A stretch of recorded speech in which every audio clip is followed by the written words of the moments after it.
সারা বিশ্ব জুড়ে যুদ্ধের তিক্ততার গন্ধ। বিশ্বের আনাচে কানাচে যত দেশ রয়েছে তার মধ্যে অনেক দেশেই ছড়িয়ে পড়েছে যুদ্ধের বিষ বাষ্প।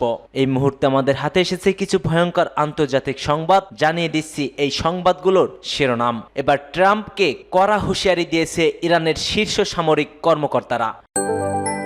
আরও জানিয়ে দিচ্ছি যুক্তরাষ্ট্রের মার্কিন ঘাঁটিগুলোকে নিয়ে কড়া হুঁশিয়ারি দিয়েছেন আয়াতুল্লাহ আলী খামেনি। অন্যদিকে যুক্তরাষ্ট্রে বর্ষবরণ উদযাপনে হামলা, নিহত বেড়ে 15। এদিকে তুরস্ক অঞ্চলে সম্মুখীন যুদ্ধে 38,000 রুশ সেনা নিহত, বলছেন ইউক্রেনের সেনাপ্রধান। জানিয়ে দিচ্ছি গাজার আশ্রয় শিবিরে ইসরায়েলি বিমান হামলায় নিহত 10 ফিলিস্তিনি। এতক্ষণ শুনছিলেন সংবাদ শিরোনাম, এবার বিস্তারিত। তবে তার আগে আপনি যদি ফিলিস্তিনকে সমর্থন করে থাকেন অবশ্যই কমেন্ট সেকশনে ইয়েস লিখে জানিয়ে দিন আপনার মূল্যবান মতামতটি। আর অন্যদিকে আপনি যদি মুসলিম বিশ্বের নেতাদের ভালোবেসে থাকেন অবশ্যই ভিডিওটিতে একটি লাইক করবেন, চ্যানেলটিকে সাবস্ক্রাইব করার অনুরোধ রইল।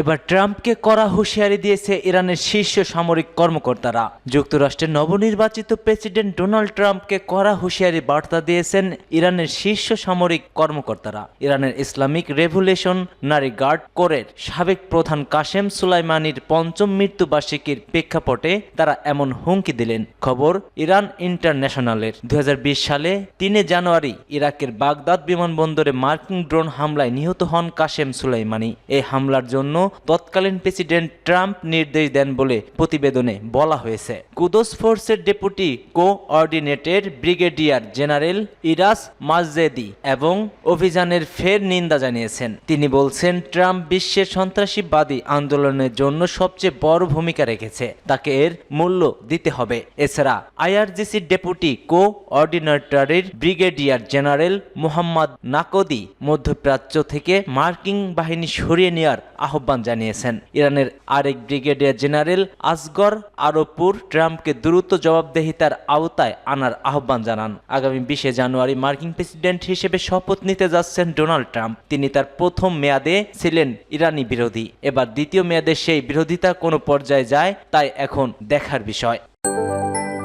সিরিয়ায় যুবকদের পদতলে পিষ্ট হবে সেখানকার মার্কিন ঘাঁটিগুলো, বলছেন খামেনি। ইসলামী ইরানের সর্বোচ্চ নেতা আয়াতুল্লাহ আলী খামেনি বলছেন সিরিয়ার যুবকদের পদতলেই পিষ্ট হবে সেখানকার মার্কিন ঘাঁটিগুলো। শহীদ কাসেম সুলাইমানির শাহাদাতের ৫ম বার্ষিকী প্রাক্কালে এক সমাবেশে তিনি এই মন্তব্য করেছেন। খবর তাসনিম নিউজের। ইরানের সর্বোচ্চ নেতা বলেন প্রতিরোধ সংগ্রামের অক্ষ বা ফ্রন্টের উজ্জীবন ছিল শহীদ সুলাইমানি কৌশলগত নীতি ও এই নীতি সফল করতে তিনি সবসময় সক্রিয় ছিলেন। পবিত্র স্থানগুলোর পবিত্রতা রক্ষা করা ছিল কাসেম সুলাইমানের মূল নীতি বা আদর্শ এবং তিনি ইরানকেও পবিত্র স্থান মনে করতেন। ইমাম খামেনি শহীদ সুলাইমানের আত্মত্যাগ ও নানা অবদানকে অতুলনীয় বলে প্রশংসা করেন। ইরানের ইসলামী বিপ্লবী গার্ড বাহিনী বা আইআরজিসির কুদস ব্রিগেডের সাবেক প্রধান শহীদ জেনারেল কাসেম সুলাইমানির ৫ম শাহাদাত বার্ষিকী প্রাক্কালে তার পরিবার পরিজন ও ২০২০ সালের ৩ জানুয়ারি বাগদাদ বিমানবন্দরে সন্ত্রাসী মার্কিন ড্রোন হামলায় তার সঙ্গে শহীদ হওয়ায় সহযোগী বা সঙ্গীদের পরিবার পরিজন ও গত বছরে কেরাম প্রদেশে শহীদ কাসেম সুলাইমানির সমাধি স্থলের কাছে সন্ত্রাসী হামলার শহীদ হওয়া ব্যক্তিদের পরিবারবর্গকে দেওয়া এক সাক্ষাৎকারে বক্তব্য রাখতে গিয়ে ইরানের সর্বোচ্চ নেতা এইসব মন্তব্য করেছেন। যুক্তরাষ্ট্রে বর্ষবরণ উদযাপনে হামলা, নিহত বেড়ে 15 জন। বর্ষবরণের অনুষ্ঠানে হামলার ঘটনা ঘটেছে যুক্তরাষ্ট্রে। লুইজিয়ানার নিউ অরলিন্স শহরে ফ্রেঞ্চ কোয়ার্টারের বর্ষবরণের উদযাপনের ট্রাক উঠিয়ে দেওয়া হয়েছে। এই ঘটনায় নিহতের সংখ্যা বেড়ে দাঁড়িয়েছে 15 জনে। বিষয়টি নিশ্চিত করেন শহরের ডাক্তার ডোয়াইট ম্যাককেনা।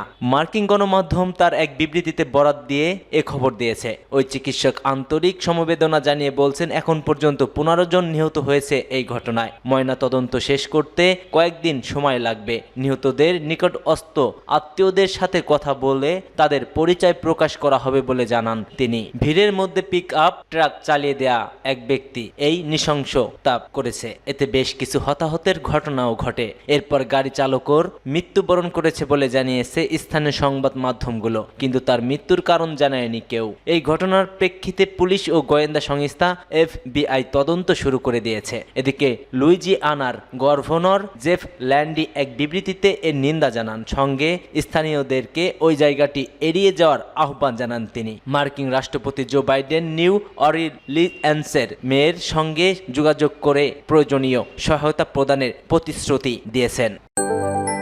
কুরস্ক অঞ্চলে সম্মুখী যুদ্ধে ৩৮,০০০ রুশ সেনা নিহত, ইউক্রেনের সেনাপ্রধান এই তথ্য প্রকাশ করে। গত বছরের আগস্টের শুরুর দিকে সীমান্তবর্তী রাশিয়ার কুরস্ক অঞ্চলে স্থূল অভিযান শুরু করেছিল ইউক্রেন। এরপরই সেখানে বড় ধরনের পাল্টা অভিযান শুরু করে রাশিয়া। ইউক্রেনের সেনাপ্রধান আলেকজান্ডার সিরিস্কি বলছেন, কুরস্ক অঞ্চলে সম্মুখ যুদ্ধে এখন পর্যন্ত ৩৮,০০০ রুশ সেনা নিহত এবং ১,০০০-এর বেশি সামরিক সরঞ্জাম ধ্বংস করেছে। এক প্রতিবেদনে খবর দিয়েছে দ্য কিয়েভ ইন্ডিপেন্ডেন্ট। সম্প্রতি ইউক্রেনের সেনাপ্রধান সিরিস্কি রাশিয়ার কুরস্ক অঞ্চল পরিদর্শন করেছেন। সেখানে সেনা সদস্যদের উদ্দেশ্যে সেনাপ্রধান বলেন, ইউক্রেনের আগ্রাসনের সময় রাশিয়ান সামরিক বাহিনীর ৭০০ জনেরও বেশি সেনা সদস্যকে বন্দী করা হয়েছে। সিরিস্কি বলছেন, আমরা হানাদারকে ধ্বংস করতে থাকব। কে রাশিয়ান বা কে উত্তর কোরিয়া বা কে কি তা পাসপোর্টধারী, তাতে কিছুই যায় আসে না। যুদ্ধ চলতে থাকবে, এটা চলমান।